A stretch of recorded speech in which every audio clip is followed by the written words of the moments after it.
మంచిగా మాట్లాడాడు. నీళ్ళు అమ్ముకుంటూ 5,000 కోట్ల పోయింది అన్నాడు. అంటే ఇక్కడ కుప్పల్లో మినరల్ వాటర్ ప్లాంట్ ఉన్నాయి, ఏది ఈ 3 ఫీట్లు ఉంది.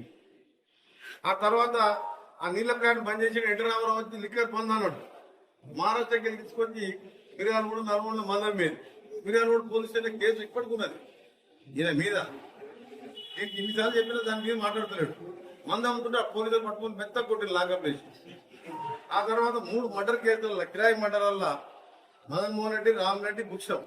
ఇది మాట్లాడితే వెంకరెడ్డి 1,000 కోట్లు సంపాదించాడు. 1,000 కోట్లు సంపాదించి వినోద్ రెడ్డి ఇంత కిరాయి ఈయనే ఉన్నాడు కిరాయి కోసం. వచ్చిన వాళ్ళు కనబడతారు ఏంటంటే నెల కిరాయి అన్నాడు. 1,000 కోట్లు కిరాయి చేసుకుంటారు. నాకేమో భయమా నాకు. ఓ ఇల్లున్న హైదరాబాద్ అడదాము కట్టి నా దేవుల పైసలు ఉంటే వాళ్ళు లేని వస్తే ఏమన్నా పెట్టారు.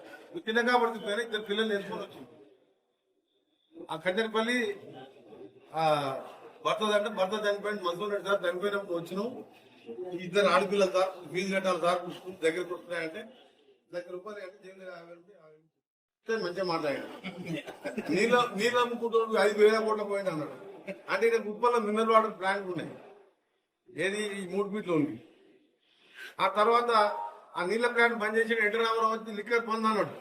మహారాష్ట్రకి వెళ్ళి తీసుకొచ్చి మిర్యాలగూడ నల్గొండ మందం మీద మిర్యాలగూడ పోలీస్ స్టేషన్ కేసు ఇప్పటికున్నది ఈయన మీద. నేను ఇన్నిసార్లు చెప్పినా దాని మీద మాట్లాడతలేడు. మంద అమ్ముతుంటే ఆ పోలీసులు పట్టుకుని మెత్త కొట్టి లాకప్ వేసి. ఆ తర్వాత 3 మర్డర్ కేసుల కిరాయి మర్డర్ల మదన్ మోహన్ రెడ్డి, రామరెడ్డి, బుక్సం. ఇది మాట్లాడితే వెంకరెడ్డి 1,000 కోట్లు సంపాదించాడు. 1,000 కోట్లు సంపాదించి వినోద్ రెడ్డి ఇంత కిరాయి ఈయనే ఉన్నాడు కిరాయి కోసం. వచ్చిన వాళ్ళు కనబడతారు ఏంటంటే నెల కిరాయి అన్నాడు. 1,000 కోట్లు కిరాయి చేసుకుంటారు. నాకేమో భయమా నాకు. ఓ ఇల్లున్న హైదరాబాద్ అడదాము కట్టి నా దేవుల పైసలు ఉంటే వాళ్ళు లేని వస్తే ఏమన్నా పెట్టారు. చిన్నగా పడుతుంది 2 పిల్లలు నేర్చుకొని వచ్చింది. ఆ కట్టెరపల్లి భర్త చనిపోయింది, మధుసూదన్ రెడ్డి సార్ చనిపోయినప్పుడు వచ్చినాం. 2 ఆడపిల్లలు సార్ ఫీజు కట్టాలి సార్ దగ్గరకు వస్తున్నాయంటే ₹1,00,000 అంటే జైలు 50